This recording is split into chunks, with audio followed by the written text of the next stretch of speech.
Hello all and welcome to my Excel course. So in this video we will discuss about how to make a simple spreadsheet and how to use various calculations on the spreadsheet. So before doing that, first we should know what Excel version we are using. So to see that, we can click on this file section here. We can click on here, and then a pane will open on the left hand side, which will have several tabs like home, new, open, etc. So in that tab you can go to more section and then on the account section. So here this page will show you the information about Microsoft Suite which you are using. So currently I'm using Microsoft Excel version of 2019. So accordingly, you can check out your version of Excel, and if it is old, so that you can update it to the further versions. Okay, so now let us continue to this spreadsheet. So this spreadsheet I have made. This is a very dummy spreadsheet.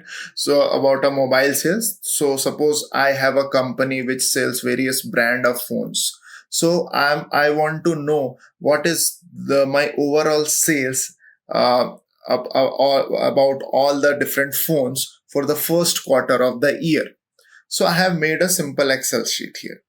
I have written the title as a mobile sales, and I have written all these phones, Vivo, Oppo, and all the sales by the pieces. So I have 305 pieces of Vivo phones, which I have selling in January. 500 pieces of Vivo phones I am selling on February, and 800 of Vivo phones which are sold in March. So similarly, I have made for Oppo, OnePlus, iPhone, and Samsung. It's a very simple. It's a very dummy data set, just for the purpose of understanding the basic spreadsheet of the Excel. So to start this calculating and analyzing this spreadsheet, you should understand for one thing that there are three basic data types which Excel will know. One is the text data type, one is the numerical data type, and third is a date and time data type. So in this case, so how you can understand which data type an Excel is recognizing. So for example, I'm deleting all this. I'm also deleting phones. So if I'm writing mobile here in place of phone, what I will see, it's a basic instinct of an Excel to align it to the left hand side of a cell. So to understand what is a cell, you should know what is a row and a column. So all these A, B, C, Ds, all these things are the columns or the vertical compartment in a sheet. All these are the columns. And 1, 2, 3, 4, all these numbers show the rows, and rows are the horizontal compartment in a sheet. So how you would understand a cell? So this cell will be recognized by a column and a row. So what is this? You can check on a name box here. So the cell is B3, or the Bth column and the third row. So this is how you will reference a cell. Okay, so whenever you write any text value in a cell, remember you see what I'm speaking here. So whenever I am writing anything in a cell, any text value or any textual figure in a cell, my Excel will directly, what it will do, it will align it to the left. And suppose I am writing any numerical value in a cell, so my Excel will have the automatic instinct to align it to the right hand side. You can see here.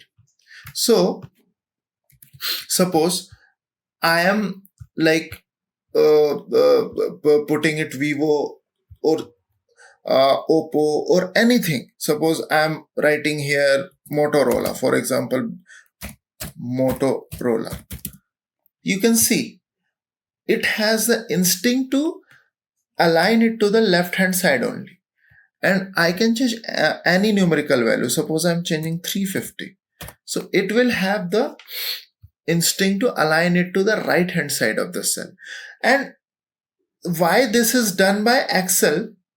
There are basically two reasons. One is to distinct between a numerical data type and a textual data type.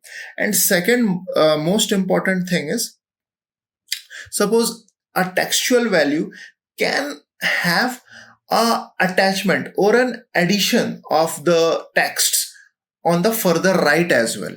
For example, I am writing Motorola M19 model. So what is happening? It is like we are adding something to the right.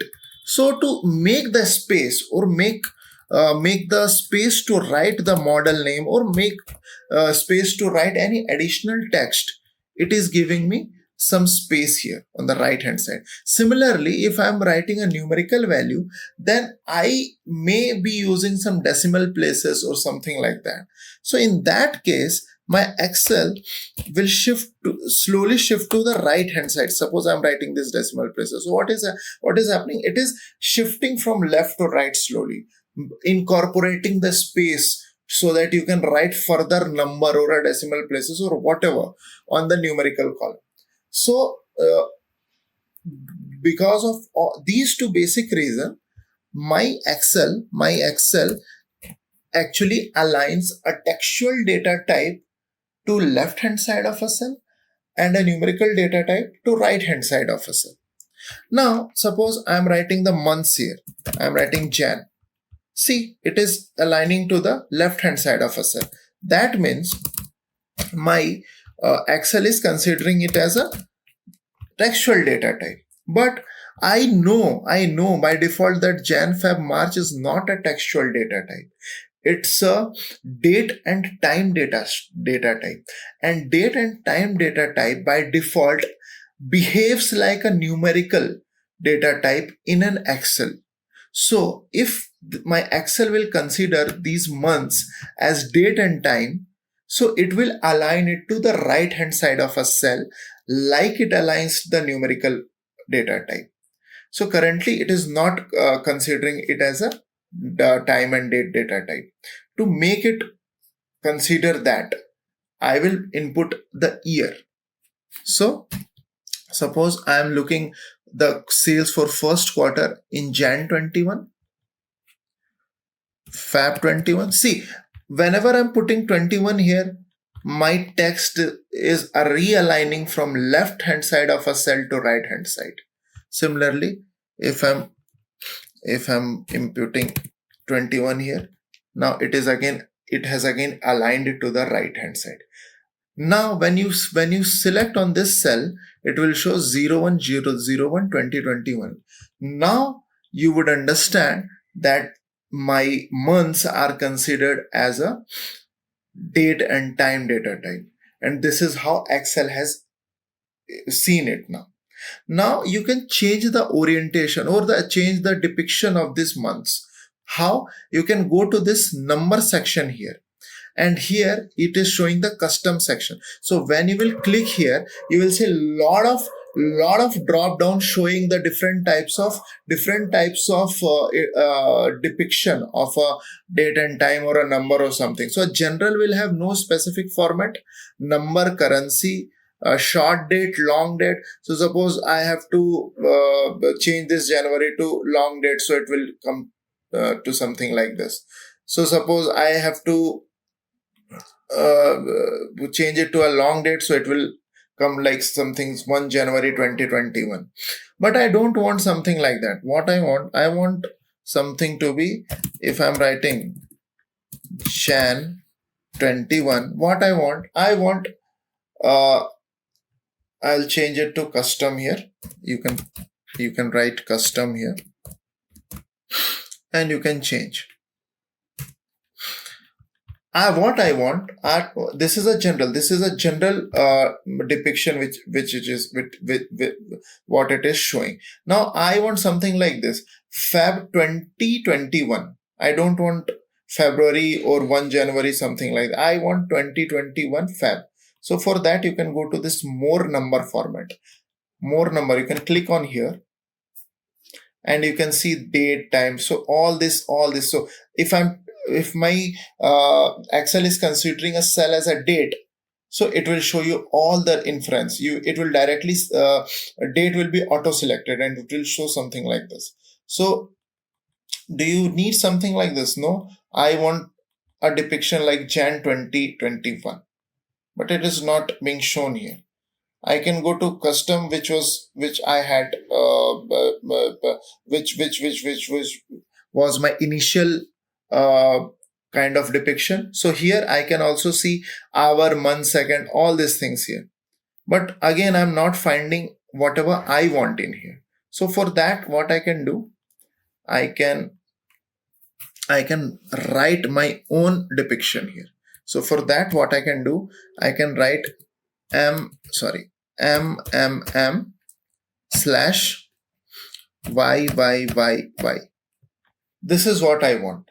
I want month and year. Then I will put OK. So see, now my depiction has changed from normal Jan 21 to Jan 2021. Similarly, I can change this all. I can change this all. I can go to more number format. I can go to custom and I can write, I can go to date and time, and then I can customize it.